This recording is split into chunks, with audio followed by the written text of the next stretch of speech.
মুমিন বান্দাদের উপর তাদের মধ্য হতে একজন রাসূল পাঠিয়েছেন এবং এই রাসূলকে পাঠিয়ে তাদের উপর অত্যন্ত দয়া করেছেন, অনুগ্রহ করেছেন। অর্থাৎ মানুষের উপর ঈমানদার বান্দাদের জন্য আল্লাহ রাব্বুল আলামিনের পক্ষ থেকে সবচেয়ে বড় যে নিয়ামত সেটি হলো জনাবে মুহাম্মদ মুস্তাফা সাল্লাল্লাহু আলাইহি ওয়াসাল্লাম। ঠিক না বেঠিক? সম্মানিত হাজিরিন, আমরা যারা আল্লাহর প্রতি ঈমান এনেছি, যারা কিছু আমল করি, আমরা এখানে কেউই এই কথাটি বলতে পারবো না যে আমরা আমাদের আমলের বিনিময়ে জান্নাতে যেতে পারবো। আমরা এখানে যারা উপস্থিত আছি, আমাদের মনে কি কারো এই বিশ্বাস আছে যে আমি যেই নামাজ পড়ি, আমি যেই রোজা রাখি, আমি যেই দান সদকা করি, এটার বিনিময়ে আমি আমার হিসাব নিকাশ করে জান্নাতে যেতে পারবো? এরকম আত্মবিশ্বাস আপনাদের কারো আছে? না, পারবো না। তাহলে আমাদের উসিলা কি? আমাদের উসিলা হলো আল্লাহ রাব্বুল আলামিন দয়া করে তার প্রিয় হাবিব মুহাম্মদ মুস্তাফা সাল্লাল্লাহু আলাইহি ওয়াসাল্লামের শাফাআত আমাদেরকে দান করবেন এবং আল্লাহ রাসূল সাল্লাল্লাহু আলাইহি সাল্লামের শাফাআতের উসিলায় শাফাআত পেয়ে আমরা জান্নাতে যাব। এটাই হলো আমাদের মুমিন বান্দাদের উসিলা। আল্লাহ রাসূল হলেন এমন সম্মানিত রাসূল যার উম্মত হওয়ার জন্য ইতিপূর্বের সকল নবী রাসূল প্রত্যাশা করেছেন, আফসোস করেছেন। মূসা আলাইহিস সালাম, ঈসা আলাইহিস সালাম সহ যত নবী রাসূল ছিলেন প্রত্যেকেই আফসোস করেছেন যে আমি যেন মুহাম্মদ সাল্লাল্লাহু আলাইহি সাল্লামের উম্মত হতে পারতাম। সম্মানিত হাজিরিন, আল্লাহ রাব্বুল আলামিন আমাদেরকে পাঠালেন এই দুনিয়ার মধ্যে। পাঠানোর পর আল্লাহ রাব্বুল আলামিন আমাদেরকে অনেক নিয়ামত দিয়েছেন।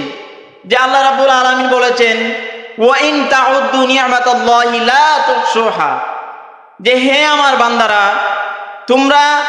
তোমাদের উপর আমি যেই সকল নিয়ামত দিয়েছি এগুলো তুমি যদি গুনতে চাও, তোমার হায়াত ফুরিয়ে যাবে, তোমার জ্ঞান শেষ হয়ে যাবে, কিন্তু তুমি এই নিয়ামতগুলো গুনে শেষ করতে পারবে না। আমরা সমাজে যে স্তরেই থাকি না কেন, ধনী কিংবা দরিদ্র, সুস্থ কিংবা অসুস্থ, সামাজিকভাবে প্রতিষ্ঠিত কিংবা অবহেলিত, সমাজের যে স্তরেই আমরা থাকি না কেন, আল্লাহ রাব্বুল আলামিন আমাদেরকে অসংখ্য অগণিত নিয়ামত দিয়েছেন। কিন্তু আল্লাহ রাব্বুল আলামিন এত কিছু নিয়ামত দেওয়ার পরেও শুধুমাত্র একটি নিয়ামতের কথা আল্লাহ রাব্বুল আলামিন উল্লেখ করেছেন যে এই নিয়ামতটি দিয়ে আমি তোমাদের উপর ইহসান করেছি, দয়া করেছি, এই কথাটি বলেছেন। এর দ্বারা আল্লাহ বোঝাতে চেয়েছেন যে এই নিয়ামতটি হলো সবচেয়ে বড়। এখন কথা হলো আমাদের জীবনে আল্লাহ যত নিয়ামত দিয়েছেন এর মধ্যে সবচেয়ে বড় নিয়ামত কোনটা? আমাদেরকে আল্লাহ রাব্বুল আলামিন সুন্দর একটি দেহ দিয়েছেন, অবয়ব দিয়েছেন। এটার কথাও আল্লাহ বলেন না এটা দিয়ে তোমাকে আমি রহমত করেছি, দয়া করেছি। আপনাকে টাকা পয়সা দিয়েছেন, এটা দিয়েও আল্লাহ বলেন নাই তোমার উপর এটা দিয়ে আমি দয়া করেছি। আপনাকে পরিবার পরিজন দিয়েছেন, এটা দিয়েও বলেন নাই যে তোমার উপর আমি দয়া করেছি। কোনটা দিয়ে বলেছেন? আল্লাহ রাব্বুল আলামিন কুরআনুল কারীমে বলেছেন লাকাদ মান্নাল্লাহু আলাল মুমিনিনা ইয বা'আসা ফীহিম রাসূলাম মিন আনফুসিহিম। আল্লাহ রাব্বুল আলামিন মুমিন বান্দাদের উপর তাদের মধ্য হতে একজন রাসূল পাঠিয়েছেন এবং এই রাসূলকে পাঠিয়ে তাদের উপর অত্যন্ত দয়া করেছেন, অনুগ্রহ করেছেন। অর্থাৎ মানুষের উপর ঈমানদার বান্দাদের জন্য আল্লাহ রাব্বুল আলামিনের পক্ষ থেকে সবচেয়ে বড় যে নিয়ামত সেটি হলো জনাবে মুহাম্মদ মুস্তাফা সাল্লাল্লাহু আলাইহি ওয়াসাল্লাম। ঠিক না বেঠিক? সম্মানিত হাজিরিন, আমরা যারা আল্লাহর প্রতি ঈমান এনেছি, যারা কিছু আমল করি, আমরা এখানে কেউই এই কথাটি বলতে পারবো না যে আমরা আমাদের আমলের বিনিময়ে জান্নাতে যেতে পারবো। আমরা এখানে যারা উপস্থিত আছি, আমাদের মনে কি কারো এই বিশ্বাস আছে যে আমি যেই নামাজ পড়ি, আমি যেই রোজা রাখি, আমি যেই দান সদকা করি, এটার বিনিময়ে আমি আমার হিসাব নিকাশ করে জান্নাতে যেতে পারবো? এরকম আত্মবিশ্বাস আপনাদের কারো আছে? না, পারবো না। তাহলে আমাদের উসিলা কি? আমাদের উসিলা হলো আল্লাহ রাব্বুল আলামিন দয়া করে তার প্রিয় হাবিব মুহাম্মদ মুস্তাফা সাল্লাল্লাহু আলাইহি ওয়াসাল্লামের শাফাআত আমাদেরকে দান করবেন এবং আল্লাহ রাসূল সাল্লাল্লাহু আলাইহি সাল্লামের শাফাআতের ওসিলায় শাফাআত পেয়ে আমরা জান্নাতে যাব। এটাই হলো আমাদের মুমিন বান্দাদের ওসিলা। আল্লাহ রাসূল হলেন এমন সম্মানিত রাসূল যার উম্মত হওয়ার জন্য ইতিপূর্বের সকল নবী রাসূল প্রত্যাশা করেছেন, আফসোস করেছেন। মূসা আলাইহিস সালাম, ঈসা আলাইহিস সালাম সহ যত নবী রাসূল ছিলেন প্রত্যেকেই আফসোস করেছেন যে আমি যেন মুহাম্মদ সাল্লাল্লাহু আলাইহি সাল্লামের উম্মত হতে পারতাম। কিন্তু আমাদের জেনে রাখা উচিত, আমরা কারো কাছে কোনো রকম আবেদন না করেই আল্লাহ রাসূল সাল্লাল্লাহু আলাইহি সাল্লামের উম্মত হতে পেরেছি। কিন্তু এখানে একটি কথা আছে, আল্লাহ রাসূল সাল্লাল্লাহু আলাইহি সাল্লাম কিছু মানুষকে উনার উম্মত ভুক্ত নয়, দলভুক্ত নয় বলে গিয়েছেন। হাদিস শরীফের মধ্যে আমরা দেখতে পাই আল্লাহ রাসূল সাল্লাল্লাহু আলাইহি ওয়াসাল্লাম বলেছেন, লাইসা মিন্না, এরা আমার দলভুক্ত নয়। লাইসা মিন উম্মতি, এরা আমার দলভুক্ত নয়। সম্মানিত হাজিরিন, আমরা যারা আল্লাহ রাসূল সাল্লাল্লাহু আলাইহি সাল্লামের সুপারিশ কামনা করি, আমাদেরকে এই হিসাবটা মিলাতে হবে যে যাদেরকে আল্লাহ রাসূল সাল্লাল্লাহু আলাইহি সাল্লাম ওনার উম্মত ভুক্ত নয়, দলভুক্ত নয় বলেছেন, আমি কি তাদের মধ্যে পড়ে যাই কিনা? আমার জন্য আল্লাহ রাসূল তখনই সুপারিশ করবেন যখন আমি আল্লাহ রাসূল সাল্লাল্লাহু আলাইহি সাল্লামের উম্মতের দলভুক্ত থাকব। যখন আমি উনার দলভুক্ত থাকব না, তখন উনি আর আমার জন্য সুপারিশ করবেন না, কিংবা আমি সুপারিশের আশাও করতে পারি না। এই হাদিস শরীফে বেশ কয়েক প্রকারের মানুষের কথা বলেছেন যে এরা আল্লাহ রাসূল সাল্লাল্লাহু আলাইহি সাল্লামের দলভুক্ত নয়, এরা আল্লাহ রাসূল সাল্লাল্লাহু আলাইহি সাল্লামের উম্মত নয়। এখন এরা কারা কারা? প্রথমে যার কথা আমি বলবো তিনি হলেন আল্লাহ রাসূল সাল্লাল্লাহু আলাইহি সাল্লাম বলেছেন, লা ঈমানা লিমান লাম আমানাতা বিহি, যে যার মধ্যে কোনো আমানতদারিতা নেই, যার মধ্যে আমানতদারিতা নেই ওই ব্যক্তির মাঝে কোনো ঈমান নেই। এখন আপনারা বলেন, যদি আমার মধ্যে ঈমান না থাকে তাহলে কি আমি আল্লাহ রাসূল সাল্লাল্লাহু আলাইহি সাল্লামের উম্মত ভুক্ত? আমি কি আল্লাহ রাসূল সাল্লাল্লাহু আলাইহি সাল্লামের উম্মতের দাবি করতে পারি না। এই অপরাধগুলো এরকম, একটা উদাহরণ দিলে বুঝবেন। মনে করেন আপনার গ্রামে যিনি একজন চেয়ারম্যান সাহেব আছেন, এই ইউনিয়নের চেয়ারম্যান, তো চেয়ারম্যান যিনি উনি অবশ্যই সম্মানিত ব্যক্তি, উনার পরিবারও সম্ভ্রান্ত পরিবার, শিক্ষিত পরিবার, কিন্তু উনার ছেলে যদি নেশাখোর হয়ে যায় এবং নেশা করার টাকা পয়সা জোগাড় করার জন্য যদি মুরগি চুরি করতে গিয়ে ধরা পড়ে, তাহলে ওই চেয়ারম্যান সাহেব উনার ছেলেকে কি বলবেন? যে তুমি আমার ছেলে নও, এরকম কথা বলবেন না। এত ছোট অপরাধ, এত গর্হিত অপরাধের মধ্যে যদি ধরা পড়েন, তাহলে উনি বলবেন যে তুমি আমার ছেলে নও। ঠিক এরকম আল্লাহ রাসূল সাল্লাল্লাহু আলাইহি সাল্লাম এত শান এবং মান, উনার রাসূলের মুহাম্মদ সাল্লাল্লাহু আলাইহি সাল্লামের এত শান মান, তার উম্মত যদি এই গর্হিত কাজগুলো করে, এটা আল্লাহ রাসূল সাল্লাল্লাহু আলাইহি সাল্লামের জন্য অত্যন্ত কষ্টদায়ক। এখন কথা হলো, আমানত জিনিসটা কি? আমানত হলো আমরা সহজে যেটা বুঝি, কারো কাছে কোনো টাকা পয়সা রাখা এবং এটা তার মালিকের কাছে ফিরিয়ে দেওয়া। তবে না, আমানত এখানেই সীমাবদ্ধ নয়। আমাদের প্রত্যেকের কাছে প্রত্যেকের আমানত রয়েছে। প্রতিটি মুসলমানের কাছে আর একজন মুসলমানের আমানত আছে, সেটা আপনি জানেন কিংবা না জানেন। আমানতটা কি? একজন মুসলমানের সম্মান, ইজ্জত, এটা আর একজন মুসলমানের জন্য আমানত। একজন মুসলমানের সম্মান এবং ইজ্জত, এটা আর একজন মুসলমানের জন্য আমানত। তো আমরা মানুষের সম্মান ইজ্জত বিভিন্নভাবে নষ্ট করে ফেলি। তার অনুপস্থিতিতে তার নামে গীবত করে, পরনিন্দা করে তার সম্মান আমরা নষ্ট করি। ইশারা ইঙ্গিতে তাকে হেয় প্রতিপন্ন করে তার সম্মান আমরা নষ্ট করি। আপনাদেরকে রাসূল সাল্লাল্লাহু আলাইহি সাল্লামের বিদায় হজের একটা ঘটনা আপনাদের সামনে শেয়ার করতে চাই। আল্লাহ রাসূল সাল্লাল্লাহু আলাইহি ওয়াসাল্লাম 10ম হিজরিতে হজ সম্পাদন করার জন্য নিয়ত করলেন। রাসূল সাল্লাল্লাহু আলাইহি সাল্লাম জীবনে একবারই হজ করেছেন, সেটা হলো 10ম হিজরিতে, এবং এটিকেই বলা হয় বিদায় হজ। এই বিদায় হজের সময় আল্লাহ রাসূল সাল্লাল্লাহু আলাইহি সাল্লাম আরাফাতের ময়দানে লক্ষ লক্ষ মানুষের সামনে ভাষণ দিলেন। হাদিস শরীফের মধ্যে এসেছে যে আল্লাহ রাসূল সাল্লাল্লাহু আলাইহি ওয়াসাল্লাম 1,24,000 মানুষের সামনে ভাষণ দিয়েছেন। অপর বর্ণনায় এসেছে 1,40,000 সাহাবায়ে কেরামের সামনে ভাষণ দিলেন। তো এই আরাফাতের ময়দানের পরের দিন 10 জিলহজ, এই 10 জিলহজ যেদিন কুরবানির দিন, এই কুরবানির দিন মিনার প্রান্তরে আল্লাহ রাসূল সাল্লাল্লাহু আলাইহি সাল্লাম আরো একটি ভাষণ দিলেন। বিদায় হজের মধ্যে আল্লাহ রাসূল সাল্লাল্লাহু আলাইহি সাল্লাম 100 উট কুরবানি করেছেন নিজের পক্ষ থেকে।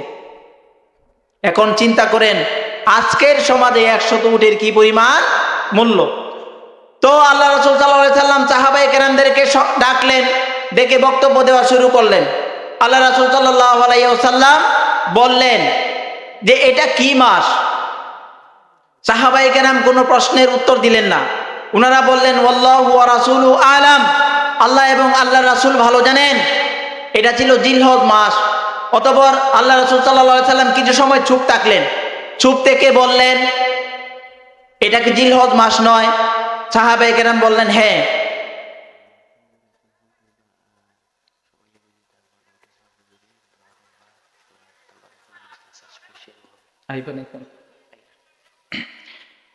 সম্মানিত উপস্থিতি এবং এলাকায় যারা রয়েছেন, আমাদের জন্য সুখবর হলো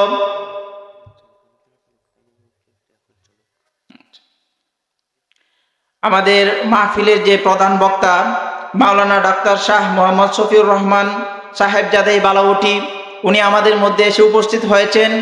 অল্প কিছুক্ষণের মধ্যেই উনি আমাদের মধ্যে তাশরিফ আনয়ন করবেন। সুতরাং আমরা যারা এদিক ওদিক ঘোরাফেরা করছি, আমরা অতি সত্বর প্যান্ডেলের মধ্যে চলে আসি। উনি আসবেন, সংক্ষিপ্ত আলোচনা করবেন, দোয়া করবেন, মোনাজাত পরিচালনা করবেন। এরপর আপনাদের জন্য যে তাবারুকের ব্যবস্থা রয়েছে সেটি আপনাদেরকে দেওয়া হবে। তো সম্মানিত হাজিরিন, আমি যে কথাটি বলতেছিলাম, আরবিতে 12টি মাসের মধ্যে 4টি মাস হলো হারাম মাস। হারাম মাস বলা হয় কেন? আরবিতে হারামের একটি অর্থ হলো নিষিদ্ধ, আর একটি অর্থ হলো সম্মানিত। এই মাসগুলো হলো সম্মানিত। এই মাসগুলো এমন সম্মানিত যে আরবের মধ্যে সমগ্র আরব জাতিরা যুদ্ধ বিগ্রহে লিপ্ত থাকতো, কিন্তু এই 4 মাস আসলে, হারাম মাস আসলে তারা যুদ্ধ বন্ধ করে দিত। তো আল্লাহ রাসূল সাল্লাল্লাহু আলাইহি সাল্লাম বললেন এই জিলহজ মাস কিন্তু হারাম মাস, যে এটা কি জিলহজ মাস নয়? সাহাবায়ে কেরাম বললেন হ্যাঁ, এটা জিলহজ মাস। এরপর আল্লাহ রাসূল সাল্লাল্লাহু আলাইহি সাল্লাম বললেন এটা কোন নগরী? সাহাবায়ে কেরাম বললেন আল্লাহু ওয়া রাসূলুহু আলাম, আল্লাহ এবং আল্লাহর রাসূল ভালো জানেন। রাসূল সাল্লাল্লাহু আলাইহি সাল্লাম কিছু সময় চুপ থাকলেন। সাহাবায়ে কেরাম ধারণা করলেন যে আমাদের ধারণা হলো আল্লাহ রাসূল হয়তো এই মাসের এই শহরের নাম পরিবর্তন করে অন্য কোন নগরী, অন্য কোন শহর নামে নামকরণ করবেন। আল্লাহ রাসূল সাল্লাল্লাহু আলাইহি সাল্লাম একটু পরে বললেন এটা কি মক্কা নগরী নয়? সাহাবায়ে কেরাম বললেন হ্যাঁ আল্লাহ রাসূল, এটা মক্কা নগরী। এরপর আল্লাহ রাসূল সাল্লাল্লাহু আলাইহি সাল্লাম আবার প্রশ্ন করলেন আজকে কি বার? আজকের দিনটি কি দিন? সাহাবায়ে কেরাম বললেন আল্লাহু ওয়া রাসূলুহু আলাম, আল্লাহ এবং আল্লাহর রাসূল ভালো জানেন। আল্লাহ রাসূল সাল্লাল্লাহু আলাইহি সাল্লাম আবার কিছুক্ষণ চুপ থাকলেন। সাহাবায়ে কেরাম এবারও বললেন আমাদের আবার ধারণা হলো আল্লাহ রাসূল হয়তো আজকের এই দিনের নাম পরিবর্তন করবেন। আল্লাহ রাসূল সাল্লাল্লাহু আলাইহি সাল্লাম একটু পরে বললেন আজকের এই দিন কি ইয়াউমুন নাহার তথা কুরবানির দিন নয়? সাহাবায়ে কেরাম বললেন হ্যাঁ আল্লাহ রাসূল, এটা অবশ্যই কুরবানির দিন। আল্লাহ রাসূল সাল্লাল্লাহু আলাইহি সাল্লাম এখন বললেন যে আজকের এই দিন যেভাবে তোমাদের কাছে পবিত্র, আজকের এই মাস তোমাদের কাছে যেভাবে পবিত্র, আজকের এই নগরী মক্কা নগরী যেভাবে তোমাদের কাছে পবিত্র, ঠিক সেভাবে তোমাদের একজনের জন্য আরেকজনের রক্ত, আরেকজনের সম্পদ এবং আরেকজনের ইজ্জত ঠিক সেভাবে পবিত্র। সম্মানিত হাজিরিন, এটা থেকে আমরা কি বুঝলাম? আমাদের কাছে মক্কার চেয়ে আর কোনো পবিত্র নগরী আছে? মুসলমানের জন্য মক্কার চেয়ে, কাবা শরীফের চেয়ে পবিত্রতম আর কোনো জায়গা আছে? নাই। জিলহজ মাস, যে মাসে হজ পালন করা হয়, এই মাসের চেয়ে মর্যাদাবান মাস আরো আছে? নাই। কুরবানির দিনের চেয়ে সম্মানিত দিন আরো হতে পারে না। এই 3টা জিনিসের সাথে তুলনা করে আল্লাহ রাসূল বললেন মক্কা যেভাবে পবিত্র, ঠিক সেভাবে আরেকজন মুসলমানের সম্পদ তোমার কাছে পবিত্র। মক্কা যেভাবে পবিত্র, ঠিক সেভাবে তার সম্মান তোমার কাছে পবিত্র। মক্কা যেভাবে পবিত্র, ঠিক সেভাবে তার রক্ত তোমার কাছে পবিত্র। এর মানে আপনি যদি একজন মুসলমানের ইজ্জত নষ্ট করেন, আপনি মক্কাকে কলুষিত করলেন। আপনি যদি একজন মুসলমানকে অপমানিত করেন, তার সম্পদ গ্রাস করেন, আপনি মক্কাকে কলুষিত করলেন। তো আমাদের এই যে আমানত, প্রত্যেক মানুষের আমানত আমাদের তার কাছে পৌঁছে দিতে হবে। আমাদের দ্বারা কোনোভাবেই কোনো মানুষের সম্মান নষ্ট হতে দেওয়া যাবে না। দ্বিতীয়ত, যাদেরকে আল্লাহ রাসূল সাল্লাল্লাহু আলাইহি সাল্লাম উম্মতভুক্ত নয় বলেছেন, তারা হলো যারা উম্মতের সাথে, অন্য মানুষের সাথে প্রতারণা করে। আল্লাহ রাসূল সাল্লাল্লাহু আলাইহি সাল্লাম একবার বাজারে গেলেন। বাজারে গিয়ে এক ব্যবসায়ীর কাছে কিছু শস্য আছে, খাদ্যদ্রব্য, এগুলোর ভিতরে হাত দিলেন। হাত দিয়ে দেখলেন ভিতরের খাদ্য শস্যগুলো ভিজা, উপরের গুলো শুকনা। আমাদের দেশে যারা ব্যবসায়ী আছেন তারা কি করেন, যেটা ভালো এটা উপরে রাখেন, যেটা একটু নষ্ট এটা ভিতরে রাখেন। এটা তৎকালীন সময়েও ছিল। আল্লাহ রাসূল বললেন, কি ব্যাপার, এটা ভিজা কেন? বললেন যে বৃষ্টিতে ভিজে গিয়েছে। আল্লাহ রাসূল সাল্লাল্লাহু আলাইহি সাল্লাম বললেন, লাইসা মিন্না মান গাশশান, যে যারা আমার উম্মতকে বা আমাদের সাথে প্রতারণা করে এরা আমার দলভুক্ত নয়। তো সম্মানিত হাজিরিন, আমরা সামাজিকভাবে লেনদেন করতে হলে আমাদেরকে এই বিষয়টি মনে রাখতে হবে যে যারা প্রতারণা করবে, কোনো মানুষের সাথে প্রতারণার আশ্রয় নিবে, ওই সকল মানুষকে আল্লাহ রাসূল সাল্লাল্লাহু আলাইহি সাল্লাম উনার উম্মতভুক্ত নয়, উনার দলভুক্ত নয় বলেছেন। আমরা বিভিন্নভাবে মানুষের সাথে প্রতারণা করি, বিশেষ করে ব্যবসায়ীরা মানুষের সাথে বেশি প্রতারণা করেন। নকল জিনিস আসল জিনিস বলে বিক্রি করেন, 2 নম্বর জিনিস 1 নম্বর জিনিস বলে বিক্রি করেন। ভালো জিনিসটা উপরে দেন, নষ্ট জিনিসটা ভিতরে দেন। এদেরকে আল্লাহ রাসূল সাল্লাল্লাহু আলাইহি সাল্লাম আল্লাহ রাসূলের উম্মত নয় বলেছেন। যেই সকল ব্যবসায়ীরা তাদের নীতি অটুট রেখে ব্যবসা করতে পারবে, আল্লাহ রাসূল সাল্লাল্লাহু আলাইহি সাল্লাম তাদেরকে বলেছেন যে এদের হাসর হবে আত-তাজিরুল আমিন মান নাবিয়িনা ওয়াস সিদ্দিকিনা ওয়াস শুহাদাই ওয়াস সালিহিন। যারা আমানতদার বিশ্বস্ত ব্যবসায়ী, তাদের হাসর হবে নবীদের সাথে, শহীদদের সাথে এবং সিদ্দিকিন যারা, তাদের সাথে। এখন আপনি বলেন, যেই লোকটার হাসর হবে নবীর সাথে, যেই লোকটার হাসর হবে সিদ্দিকের সাথে, যেই লোকটার হাসর হবে শহীদদের সাথে, ওই মানুষটা কি জান্নাতি হবেন নাকি জাহান্নামী হবেন? কি হবেন? জান্নাতি হবেন না? মুসলমানের জন্য সবচাইতে সম্মানের পেশা এবং পরকালে সহজে জান্নাতে যাওয়ার যেই পেশা, সেটা হলো ব্যবসা। যদি ব্যবসাটি উনি সঠিক নিয়ম মেনে করতে পারেন। এজন্যই আমরা লেনদেন করার সময় অবশ্যই খেয়াল রাখবো যে আমাদের আচরণ দ্বারা যেন কোনো মানুষের প্রতারণার শিকার না হয়। 2 প্রকার গেল। প্রথম প্রকার কি বলেছিলাম? যাদের কাছে আমানতদারিতা নেই, এরা আল্লাহ রাসূল সাল্লাল্লাহু আলাইহি সাল্লামের উম্মতভুক্ত নয়। দ্বিতীয় হলো যারা উম্মতের সাথে, মানুষের সাথে প্রতারণা করেন, এরাও আল্লাহ রাসূল সাল্লাল্লাহু আলাইহি সাল্লামের উম্মতভুক্ত নয়। 3 নম্বর, আল্লাহ রাসূল সাল্লাল্লাহু আলাইহি সাল্লাম বলেছেন, যারা নিজের ভাগ্য পরিমাপ করার জন্য, ভাগ্যের ভালো মন্দ যাচাই করার জন্য যে কোনো মাধ্যমের আশ্রয় নেবে। জাহিলি যুগে ছিল কবুতর উড়াতো, কবুতর উড়িয়ে ভাগ্য মন্দের ভালো মন্দ নির্ধারণ করত। আমাদের সমাজও এখন আছে। আমাদের অনেক মানুষ গণকের কাছে যায় কিনা? গণকের কাছে যায় না, জ্যোতিষীর কাছে যায় না, জ্যোতিষীর কাছে গিয়ে হাত দেখায় না। জ্যোতিষী বলে না তোমার জীবনে এই একটা বিপদ আছে, তোমার জীবনে এইটা আসবে, তুমি এইটা দিলে তোমার এই বিপদটা কেটে যাবে, এরকম জ্যোতিষী বলে না। আল্লাহ রাসূল সাল্লাল্লাহু আলাইহি সাল্লাম স্পষ্টভাবে বলেছেন, মান আতা কাহিনান, যে ব্যক্তি কোনো গণকের কাছে আসবে, ফাসাদ্দাকাহু বিমা ইয়াকুলু, অতঃপর এই গণক তাকে যা বলল সে সেটা বিশ্বাস করবে, ফাকাদ কাফারা বিমা উনজিলা আলা মুহাম্মদ সাল্লাল্লাহু আলাইহি সাল্লাম, তাহলে ওই ব্যক্তি মুহাম্মদ সাল্লাল্লাহু আলাইহি সাল্লামের উপর যা অবতীর্ণ করা হয়েছে এটাকে অস্বীকার করে। নাউজুবিল্লাহ বলেন। আমলটাকে কি আমরা তেমন গুরুতর অপরাধ বলে মনে করি? একজন মানুষকে হাত দেখানো আমরা কি গুরুতর অপরাধ বলে মনে করি? না। অনেক সময় রাস্তায় যদি রাস্তার পাশে জ্যোতিষী বসে, আমরা কৌতূহল হয়ে কি করি, হাত দেখাই, বলে আচ্ছা দেখি তো কি বলে, কৌতূহল হয়ে আমরা হাত দেখাই। কিন্তু এই কাজটা এত বড় অপরাধ। আল্লাহ রাসূল সাল্লাল্লাহু আলাইহি সাল্লাম স্পষ্টভাবে বলেছেন, যেই গণকের কাছে আসলো, গণকের কথা বিশ্বাস করলো, সে মুহাম্মদ সাল্লাল্লাহু আলাইহি সাল্লামের উপরে যা অবতীর্ণ করা হলো, অর্থাৎ কোরআনকে অস্বীকার করলো, হাদিসকে অস্বীকার করলো, মুহাম্মদ সাল্লাল্লাহু আলাইহি সাল্লামকে অস্বীকার করলো। এখন যেই ব্যক্তি মুহাম্মদ সাল্লাল্লাহু আলাইহি সাল্লামকে অস্বীকার করলো, উনার উপর যা অবতীর্ণ করা হইল তা অস্বীকার করলো, তাহলে এই ব্যক্তি কি আল্লাহ রাসূল সাল্লাল্লাহু আলাইহি সাল্লামের সুপারিশ আশা করতে পারেন? পারেন।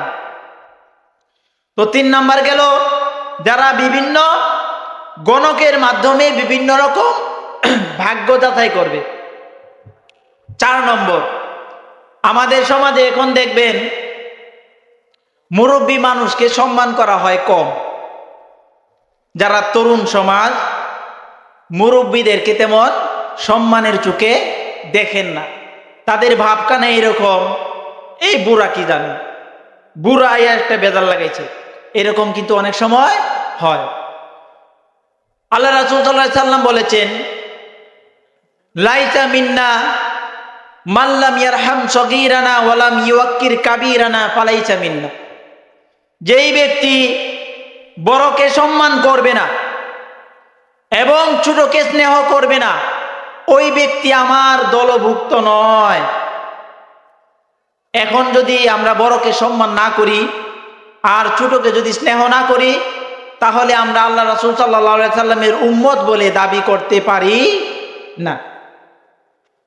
তো হাদিস শরীফের মধ্যে অন্য জায়গায় আল্লাহ রাসূল সাল্লাল্লাহু আলাইহি সাল্লাম বলেছেন, ইন্না মিন ইজলালিল্লাহি, নিশ্চয় আল্লাহকে সম্মান করার অন্তর্ভুক্ত হলো এই কাজটা, ইকরামু যি শাইবাতিল মুমিন মুসলিমিন, যে একজন বৃদ্ধ বয়স্ক মুরব্বী, একজন বয়স্ক ব্যক্তিকে সম্মান করা, এটা আল্লাহ রাব্বুল আলামিনকে সম্মান করার নামান্তর। সুতরাং আজকে এই যে যুবকরা যে মাহফিলের আয়োজন করেছেন এবং সকল যুব সমাজকে আমি বলতে চাই যে বড়দেরকে আমাদের অবশ্যই সম্মান করতে হবে। বড়দেরকে সম্মান না করলে আল্লাহ রাসূল সাল্লাল্লাহু আলাইহি ওয়াসাল্লামের দলভুক্ত হওয়া যাবে না।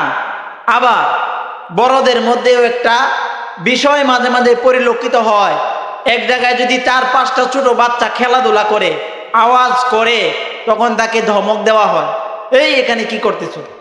আবার মসজিদে যদি ছোটরা যায়, মসজিদে ছোটরা যাওয়ার পরে যদি কথাবার্তা বলে, তখন তাদের প্রতি বিরক্তি প্রকাশ করা হয়, ধমক দেওয়া হয়।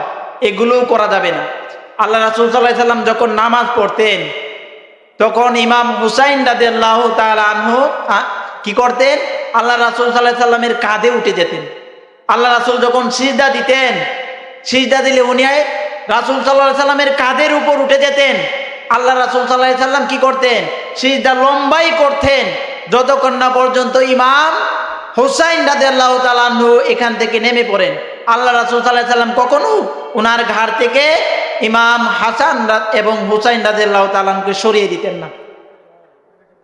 এবং একবার আল্লাহ রাসূল সাল্লাল্লাহু আলাইহি সাল্লাম দেখেন, যিনি সকল নবীদের সর্দার, আল্লাহর পরেই যার সম্মান, এমন একজন রাসূল ঘোড়ার মতো হলেন, ঘোড়ার মতো। ইমাম হুসাইন রাদিয়াল্লাহু তাআলা আনহু রাসূল সাল্লাল্লাহু আলাইহি সাল্লামের পিঠের উপর উঠে বসলেন। আল্লাহ রাসূল সাল্লাল্লাহু আলাইহি সাল্লাম ঘোড়ার মতো এইভাবে এই হাঁটু দিয়ে এবং হাত দিয়ে ভর দিয়ে চলতেছেন।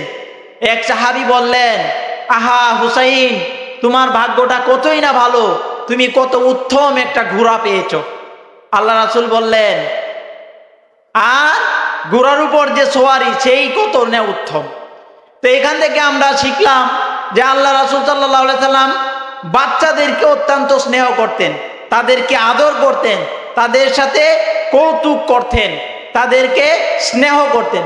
এবং আল্লাহ রাসূল সাল্লাল্লাহু আলাইহি সাল্লামের শিক্ষা হলো এটা, যে ছোটদেরকে স্নেহ করতে হবে এবং বড়দেরকে সম্মান করতে হবে। তো এরপরে আর একটা বিষয় হলো, আমাদের সমাজে অনেক সময় দেখা যায় যে স্বামী স্ত্রীর মধ্যে অনেক সময় সুসম্পর্ক থাকে না। যখন স্বামী স্ত্রীর মধ্যে সুসম্পর্ক থাকে না, এটা স্বাভাবিক। একসাথে সংসার করলে সব সময় সুসম্পর্ক থাকবে না।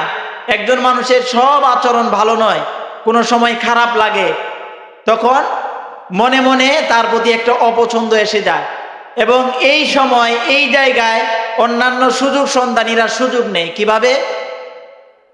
তার এক বন্ধু তাকে বলবে, আরে তোমার মতো একটা ব্যক্তি, এইরকম একটা মেয়েকে তুমি স্ত্রী হিসেবে গ্রহণ করেছ যে তোমাকে অশান্তিতে রাখে, তুমি তো এর চেয়ে ভালো বউ আশা করো,